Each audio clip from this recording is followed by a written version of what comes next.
하늘에 계시고 언제나 저희들 곁에 계셔서 저희를 사랑해 주시는 우리 하늘 아버지, 오늘도 이렇게 주님 앞에 함께 말씀을 들을 수 있는 시간 주셔서 감사합니다.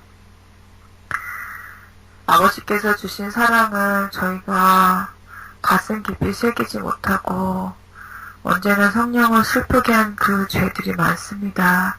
다시 한번 그 죄들 용서해 주시고 다시 한번 저희들 마음에 양심의 핏부림을 주셔서 새 왕과 새 영을 창조해 주세요.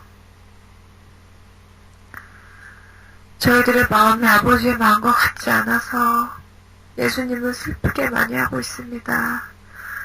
아버지의 십자가의 용서의 사랑을 알면서도 아버지의 사랑을 밟고 뭉개고 저희들이 언제까지 이렇게 주님을 슬프게 하며 살아야겠습니까? 아버지의 한없는 사랑으로 다시 한번 부활시켜 주시고 우리의 마음 깊은 곳에 아버지의 깊은 사랑을 다시 심어주세요. 저희의 죄를 주님께 다 고백합니다. 저희가 아는 죄, 모르는 죄, 예수님을 슬프게 한 모든 죄들 다 용서해 주셔서 감사합니다. 마음의 정결함을 사모합니다, 아버지. 아버지의 용서의 피로 저희들 마음을 정결하게 해주시고 아버지를 더 많이 닮을 수 있도록 도와주세요. 새 마음과 새 영을 매 순간 창조해 주시고 나는 주님 안에서 죽고 없다는 것을 오직 주님만이 산다는 것을 잊지 않고 살아갈 수 있도록 도와주세요. 이 시간도 주님의 것이오니 온전히 주님의 영광 받으시고 아버지께서 기뻐하시는 시간 될 수 있도록 도와주시고 말씀 주시는 목사님께도 성령님 더 충만히 부어주셔서 성령의 말하게 하심을 따라 하게 해주심을 믿습니다. 이 시간도 온전히 주님의 것이오니 주님 받아주시옵고 우리 듣는 우리 집사님들과 사모님들께도 하나님 함께 해주셔서 감사합니다. 이 모든 말씀 예수님의 이름으로 기도드립니다. 아멘.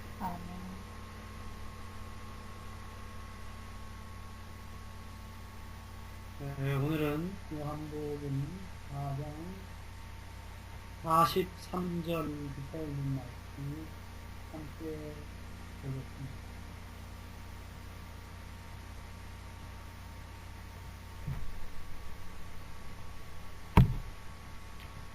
요한복음 4장 43절 말씀. 이틀이 지나매 예수께서 거기를 떠나 갈릴리로 가시며 친히 증거하시기를 선지자가 고향에서는 높임을 받지 못한다 하시고, 여기 주님께서 이틀이라는 시간을 이 사마리아 동네에서 보내셨다고 우리 다시 한번 확인합니다. 예수님이 얼마나 행복하셨는지 우리 다시 한번 기억합니다. 이 사마리아 사람들이 정말 주님을 사랑하고 주님의 마음을 그대로 받아들이고 구원에 이른 것입니다. 그리고 나서 예수님이 거기를 떠나 갈릴리 북쪽으로 이동을 하십니다. 하시면서 예수님께서 하신 말씀은 이제 예수님이 어떻게 보면 그 고향이라고 부를 수 있는 갈릴리에서 어린 시절을 보내셨고 거기서 사셨기 때문에 사람들이 예수님을 나사렛 사람이라고 불렀어요. 이 나사렛 사람이라는 말은 물론 아주 폄하한다고 그러죠. 요즘 우리 한국말로 아주 가치를 떨어뜨리는 그런 말들을 합니다. 아주 더러운 동네다. 그렇게 표현하지만은 어쨌든 그런 갈릴리 지방, 특별히 나사렛 지방, 그 가운데서 예수님은 죄 없이 정말 아름다운 하나님의 형상으로 자라셨어요. 그럼에도 불구하고 사람이 좋든 나쁘든 선지자든 아니든 관계없이 자기 고향 사람들을 폄하하는 그런 멸시하는 그런 풍조에 예수님도 끼었다는 사실을 볼 수 있습니다.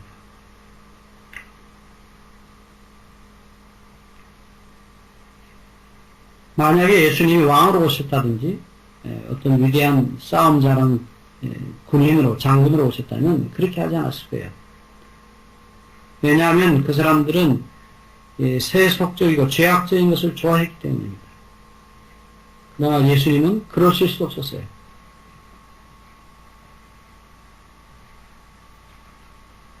그래서 예수님께서 이 갈릴리에 가시면서 다시 마음이 무거워졌습니다. 이유는 예수님을 사람들이 또 멸시할 것이기 때문에. 멸시를 당하실지라도 가실 수밖에 없었어요. 유대인들이 이 남쪽 유대 지방에서 예수님을 죽이려고 했기 때문입니다. 그래서 다시 이제 갈릴리로 올라가시면서 예수님께서 슬픈 말씀을 남기셨어요. 어떻게 보면 남쪽 그 바리새인들과 제사장이 있는 곳에서는 예수님이 배척을 받으셨고 또 이 갈릴리 자기 고향으로 올라가셔서도 그렇게 높임을 받지 못하셨어요. 오히려 멸시를 당하셨습니다. 그래서 예수님께서 신이 증가하시기를 선지자가 고향에서는 높임을 받지 못한다. 이 말씀은 단순히 어떤 그 일반적인 사실을 설명하신 것이라기보다는 사랑을 거절당하고 사랑을 무시당한 그 아버지 하나님, 우리의 아버지시죠, 예수님이. 그 자식들에게 무시와 멸시를 당하신 그 아버지의 아픔이 여기 나타나 있습니다.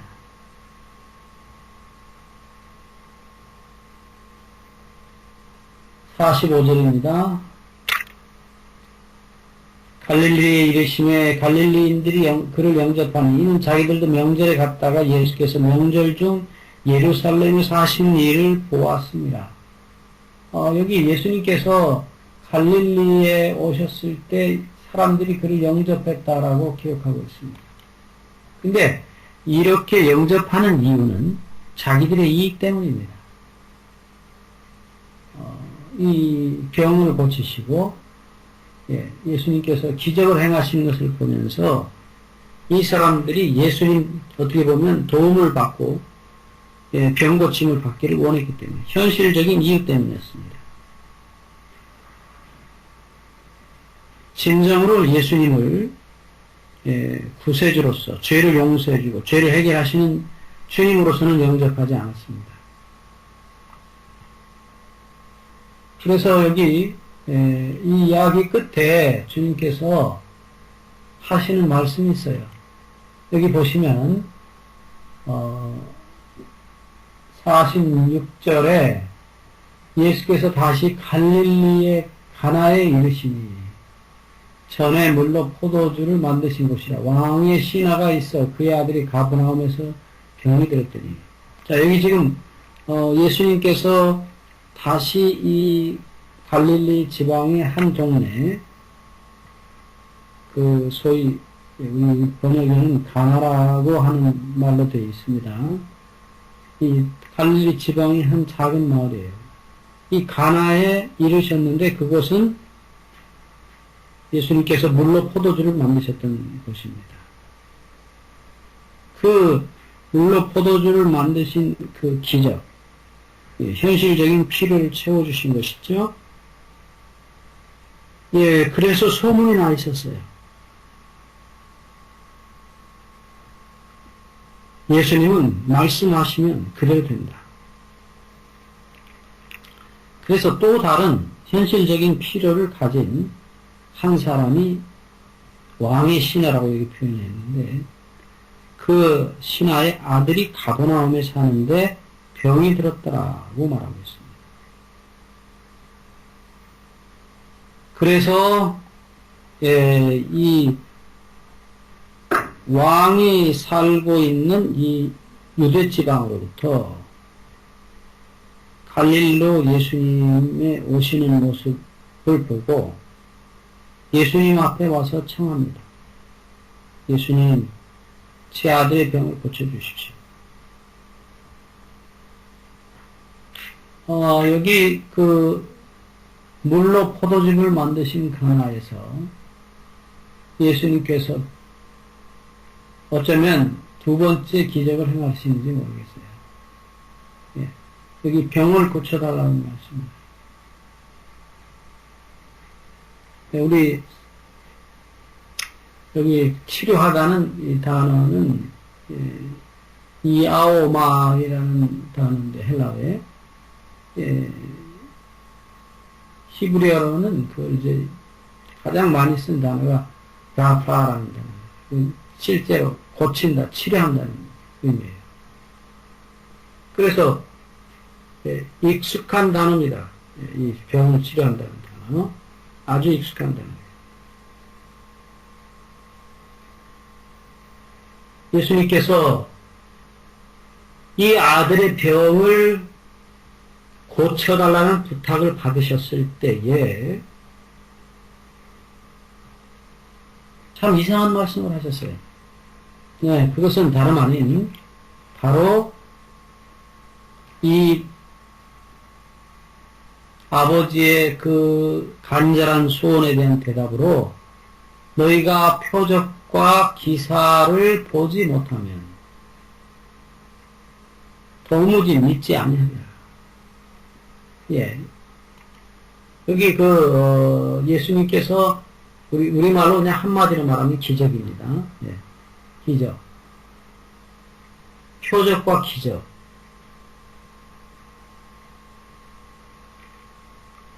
그것을 보지 못하면 믿지 않을 것이다. 여러분, 이 말씀 여러분들이 혹시 성경에서 기억하시는지 모르겠습니다. 마태복음 24장 24절에 똑같은 말씀이 나오는데 거짓 그리스도들과 거짓 선지자들이 일어나 큰 표적과 기사를 보여 할 수만 있으면 택하신 자들도 미혹하리라. 네.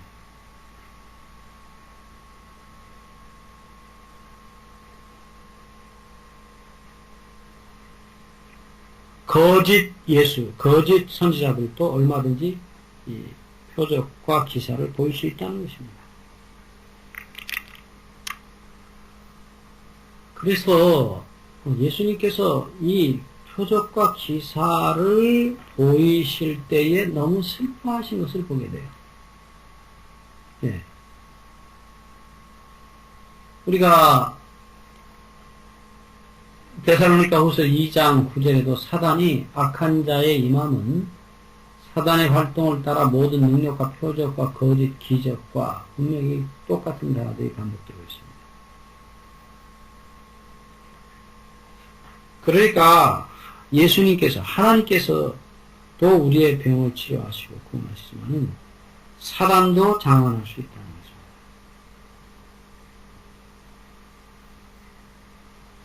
그래서 지금 여기 예수님이 아주 정말 슬픈 어떤 뭐라고 표현할 수 없는 아주 깊은 슬픔의 말씀을 하시고 계세요. 네.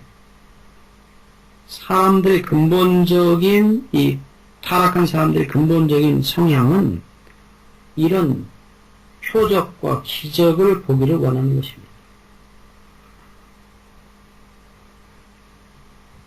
어떤 표적과 기적입니까? 자기들의 현실적인 필요를 채워주는 표적과 기적입니다. 우리가 옛날에 묘기 대행진 같은 거, 사람들이 마술을 할 때도 그렇게, 호기심과 어떤 흥미를 만족시켜주는 그런 표적과 기적이 아닙니다. 여기서 말하는 것은 실제적으로, 현실적으로 필요한 필요를 채워주는 기적이에요. 자기 아들이 죽게 되니까 이 왕의 신하가 얼마나 힘들었겠어요. 자기가 죽는 것만큼 힘들었던 것입니다. 그리고 예수님께 어떻게 보면 예, 당연한 요청을 드린 거예요. 병 고쳐주시라고. 예. 그런데 예수님께서 즉시 그래 내 아들이 낳았다 그렇게 말씀하지 않으셨어요. 오히려 슬픈 말씀을 하신 거예요. 너희가 표적과 기적을 보지 못하면 도무지 믿지 않느니라. 그러니까 사단도 표적과 기적을 행해서 사람들을 유혹하고 타락시키고 멸망시키는 것입니다.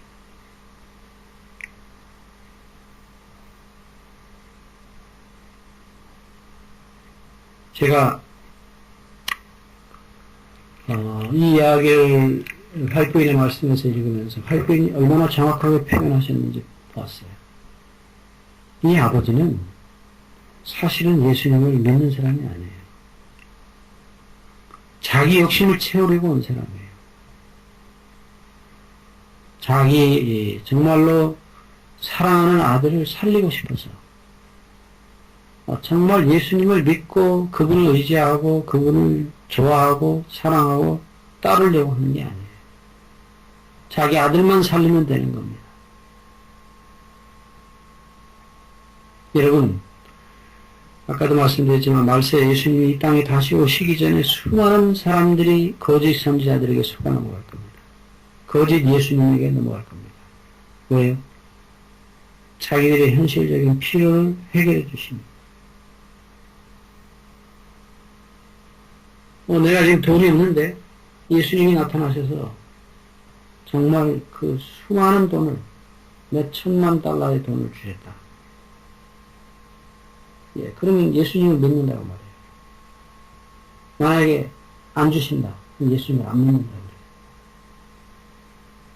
그래요. 그러니까 예, 엄밀하게 말하면 그 사람들이 믿는다고 하는 표현은 자기들의 현실적인 필요, 돈에 대한 욕구를 채워줬을 때, 정말 기적적으로 해주셨기 때문에, 이분이야말로 하나님의 아들이다. 그렇게 생각할 수 있어요. 만약에 채워주지 않으면, 아니야, 이게 가짜다. 그렇게 말해요.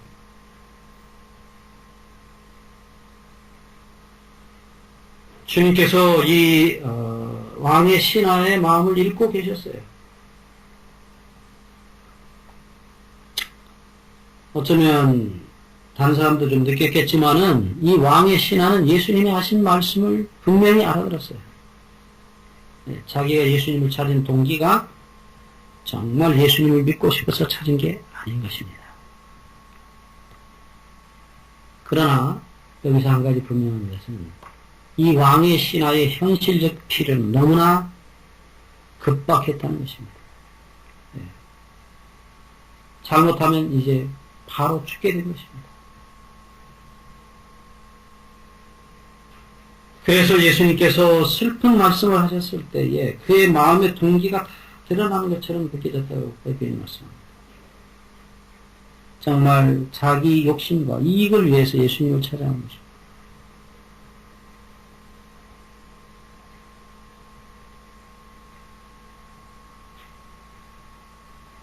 여기서 우리가 한 가지 또 절대 잊지 말아야 될 사실은 누가복음 11장 13절에서 예수님이 말씀하십니다. 너희가 악할지라도 좋은 것을 자식에게 줄 줄 알아. 아무리 악하고 타락했을지라도 정말 이 아이는 이 왕의 신하의 아이는 정말 행복한 아이였습니다. 왜냐하면 첫째는 예수님을 만났기 때문에 두 번째는 모든 것을 버리고 자기 때문에 오신 아버지의 사랑을 확인합니다.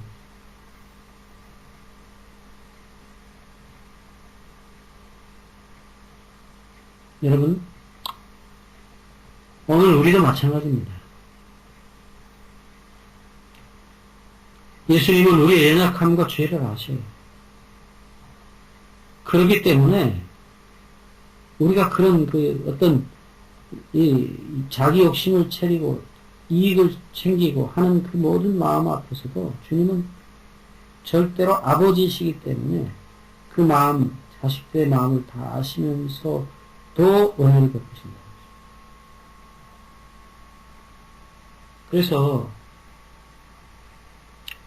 여기 이 이야기 가운데 정말 그 간절한 필요, 이 사람이 정말 그 주님이 자기 죄된 동기를 다 드러내실 때 정말 어떻게 보면 너무나 창피스럽고 또 너무나 죄된 자기 모습을 발견하면서도 그게 중요한 게 아니에요.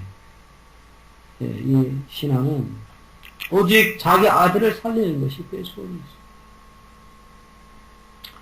그래서 간절히 매달린 것입니다. 주여 내 아이가 죽기 전에 내려오소서. 여기 49절에 말씀하시겠습니다. 죽기 전에 내려와달라고 간청을 하는 것입니다. 자, 다시 말씀드립니다. 누가복음 11장 13절. 하나님께서 우리에게 우리가 타락했을지라도 하나님이 주셨던 그 본능, 본성, 자식을 위해서는 무엇든지 희생할 수 있다. 그 본능과 본성을 우리가 아무리 타락했을지라도 그것을 우리 마음에서 지우지 않으셨다는 사실입니다. 다시 말하지만 예수님께서 그 마음을 주신 것이에요. 그 아버지가 특별히 아들을 사랑하는 마음이 있어서가 아니라 그 마음 자체를 주님이 주셨어요. 부모는 자식을 위해서 무엇이든지 희생할 수 있다는 사실. 그 아버지의 하나님이 주셨던 그 사랑이 하나님의 마음, 예수 그리스도의 마음을 움직였던 것입니다. 그래서 말하기를 예수님이 직접 말씀하시기를 가라, 내 아들이 살았다.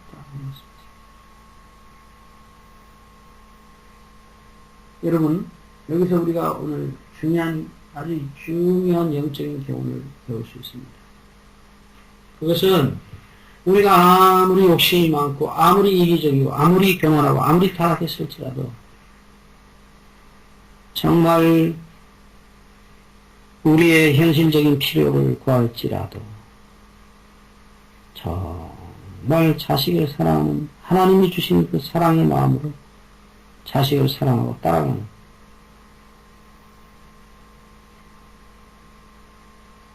그 사람이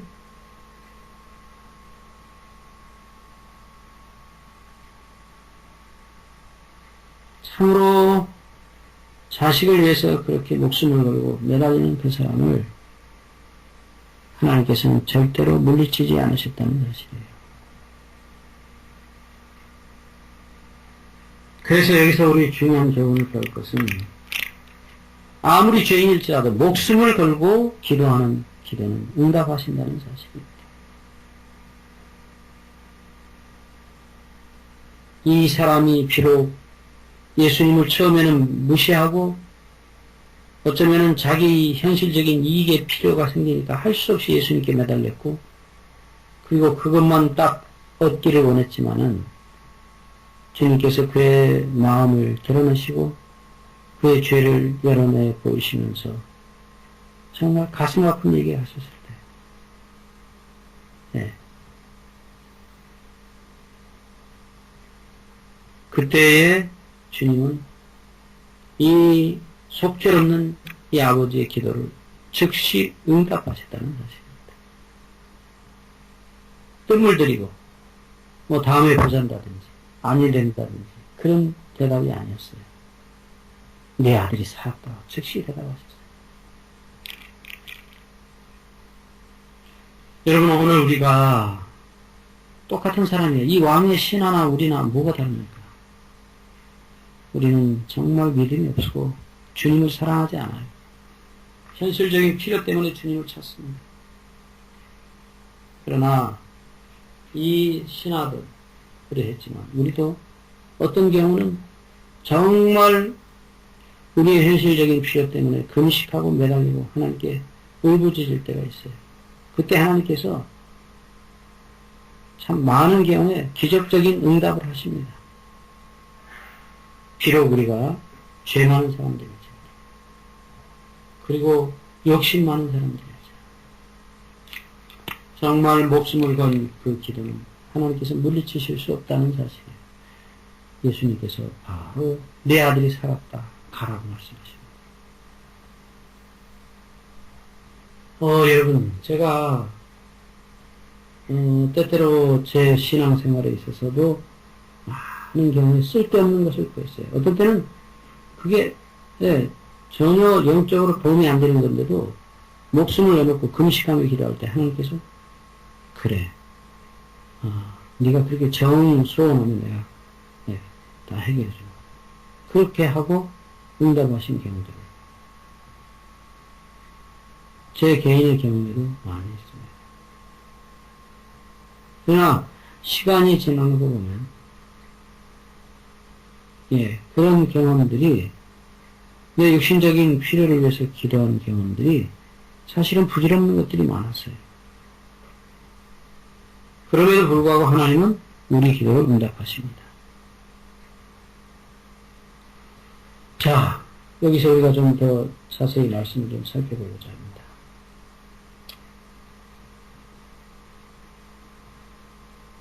(50절) 말씀에 예수께서 가라사대 가라 내 아들이 살았다 하신대 그 사람이 예수의 하신 말씀을 믿고 가더니 믿고 갔다고 말합니다.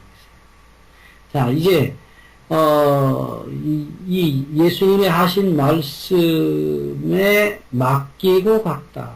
이 본래 히브리 말은, 맡겨서, 아만이라는 동사입니다. 맡겨서 견고하게 한 뒤에 갔다. 그런 뜻입니다.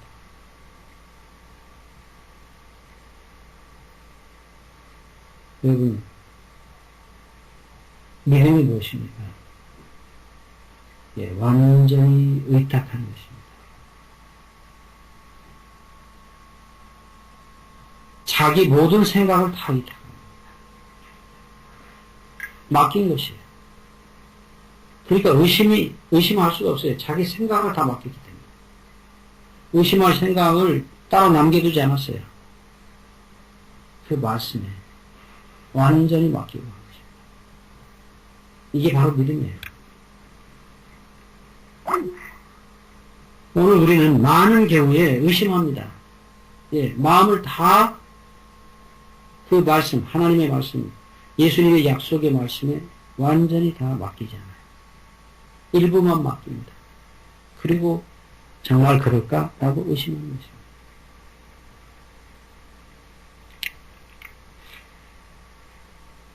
여러분, 오늘 우리가 가진 믿음이 성경에 나오는 수많은 구원 얻은 사람들의 믿음과 다르다는 사실을 확인하셔야 됩니다. 주님께서 가라, 내 아들이 살았다. 여러분, 이 사람이 들은, 이 세상에서 들은 가장 기쁜 소식 중에 하나입니다. 정말로 기쁜 소식이었어요.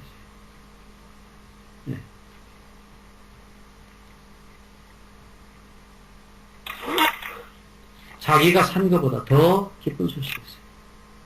얼마나 기뻤겠습니까?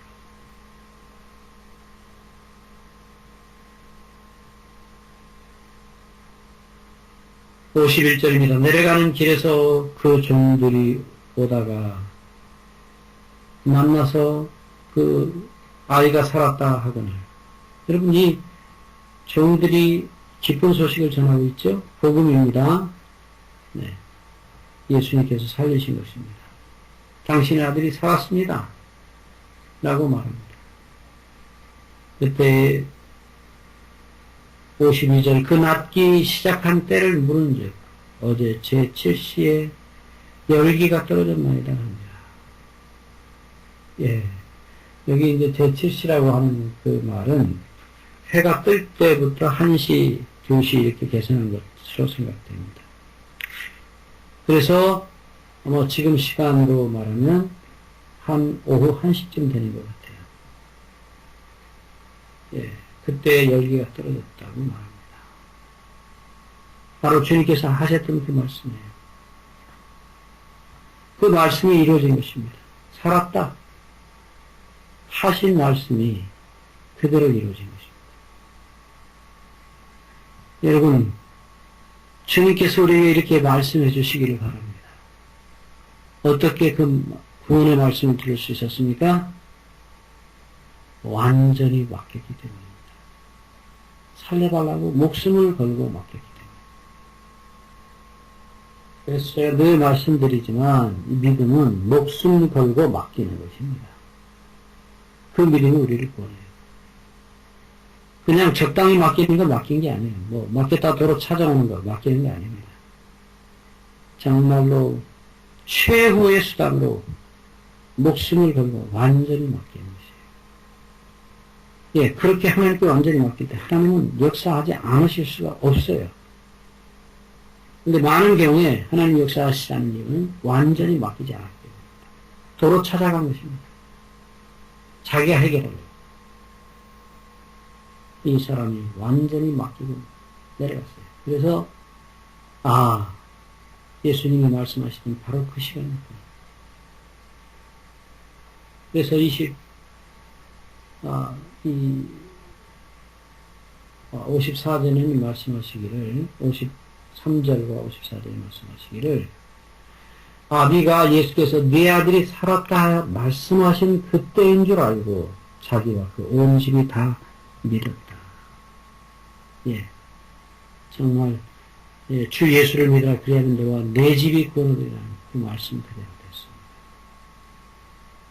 때때로 우리와 우리 가족들에게서 어떤 어려운 문제가 발생할 때는 주님께서 다시 살려주시기 위하여 베푸신 은혜인을 기억하셔야 돼요.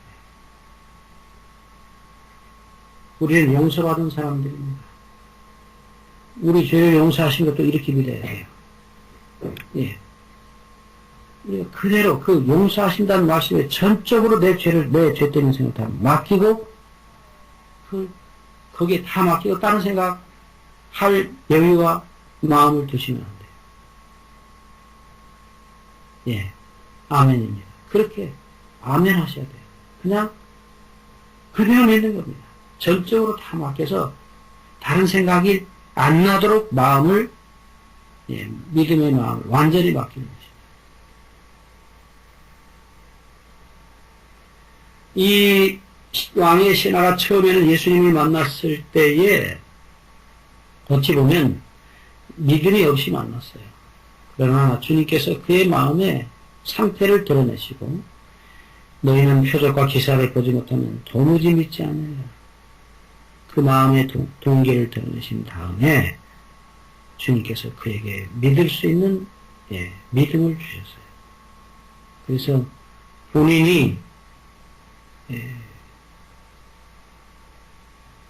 비행기 타고 가듯이 정말 이 말씀에 자기를 완전히 맡기고 살았다 하신 말씀을 믿고 갔을 때 그 말씀이 그대로 이루어지는 것을 보게 된 것입니다.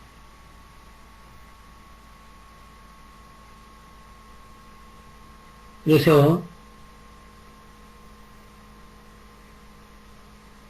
우리 몸이 아파서 기도할 때, 우리가 어떤 어려움을 당해서 기도할 때,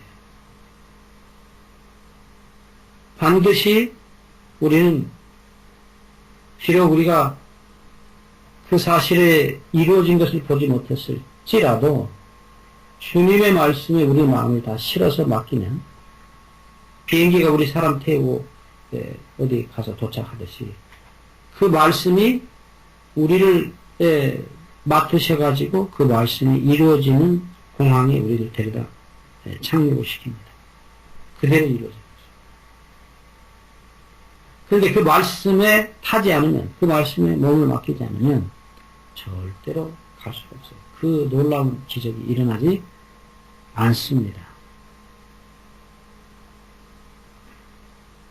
네, 그래서 우리가 다음에 공부하게 될 5장에 보면 그 실제로 그 이야기가 거기 나와요.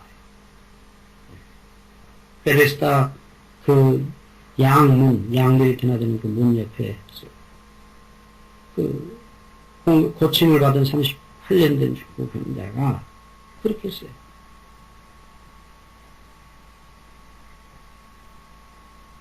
그래서 정말 믿음이란 의심할 마음의 자리를 절대로 남겨두지 않는 것이 믿음이에요. 그냥 그 말씀을 고지 곧대로 믿는 겁니다. 거기 다 완전히 맡기는 거죠.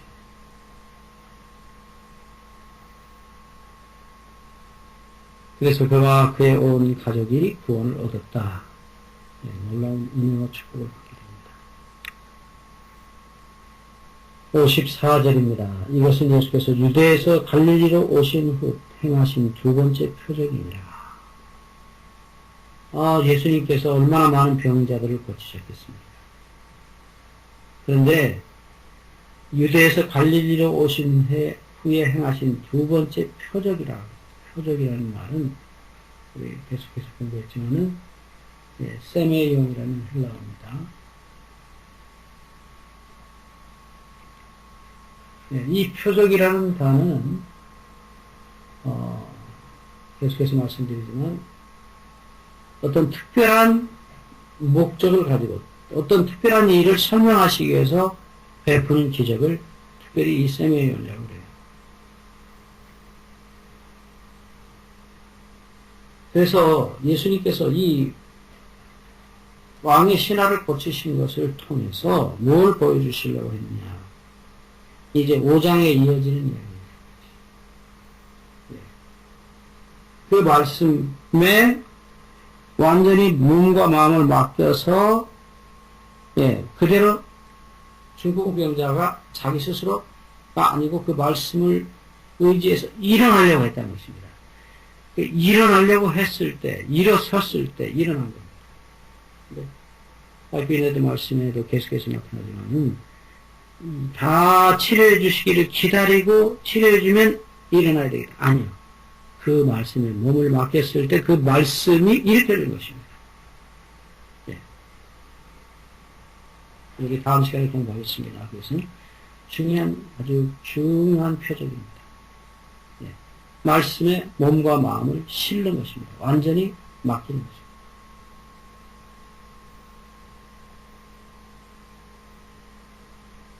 이 말씀 우리 다음 주에 계속 이루어지기를 주님의 이름으로 간절히 바랍니다. 오늘은 제가 중국에서 오신 손님들이 있어서 조금 공부를 일찍 끝내겠습니다. 여기까지 공부를 마치겠습니다. 질문이나 하실 말씀 있으시면 해주시면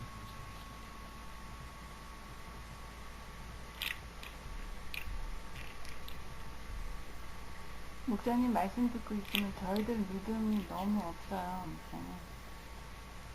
네, 정말 그래요. 그 말씀에 우리가 완전히 자기를 맡기지 않아요. 싫지 않아요. 그러니까 그 말씀이 저쪽에 분명히 태평양 건너 미국 땅에 나를 데려다 도착시킬 건데 믿지 않는 거예요. 그게 완전히 맡기지 않는 거예요. 그러니까 비행기 탈까 말까 맡길까 말까 하다가 결국 안 타는 거예요. 그 말씀에 맡기지 않아요. 그 말씀이 어떤 일도 해 주실 수가 없는 겁니다. 우리가 다른 일은 몰라도 우리 죄를 용서받고 하늘에 가는 일은 절대로 죄를 맡겨야 하늘에 가는데 그 맡기는 일을 그것만은 절대로 잘하셔야 돼요. 우리가 뭐 세상에서 믿음이 없어서 잘 못 살고 세상에 축복을 못 받을 수 있지만은 건강하게 못 살 수도 있지만 그러나 정말 죄만은 완전히 맡기셔야 돼요. 그래서 꼭 그 나라에 죄 없는 나라에 우리가 다 같이 가야 되겠습니다.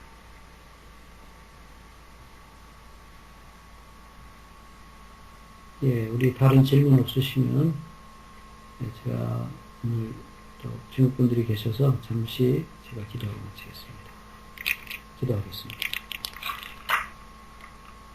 하나님 저희들의 아버지, 정말 저희가 얼마나 주님께 맡길까 말까, 우리 모든 것을 맡길까 말까 하는 그런 연약한 믿음을 가진 죄인들입니다. 그러나 아버지 우리를 불쌍히 여기시고 주의 성령을 보내주시며 특별히 저희의 욕심과 죄, 자존심, 교만, 저희 스스로가 없앨 수 없는 저희들의 죄악을 주님의 십자가에 돌아가신 가슴 속에 다 맡길 수 있게 도와주시옵소서. 저희는 어떻게 할 수 없습니다. 저희는 죄인입니다. 주님, 저희를 주님의 가슴 속에서 영원히 가슴에 묻으시고 용서하시며 주님의 피로 저희들을 다시 한번 재창조하여 주시옵소서. 그리고 아버지, 우리도 정말 예수님처럼, 예수님이 그렇게 하나님을 전적으로 그 말씀에 자기 인생을 다 맡겼던 것처럼 그렇게 살아서 수많은 영혼을 구원하는 주의 복음의 도구들이 다 되게 하여 주시길 예수 그리스도의 이름으로 간구하옵나이다. 아멘. 아멘. 감사합니다. 목사님. 목요일은 어떻게 되세요?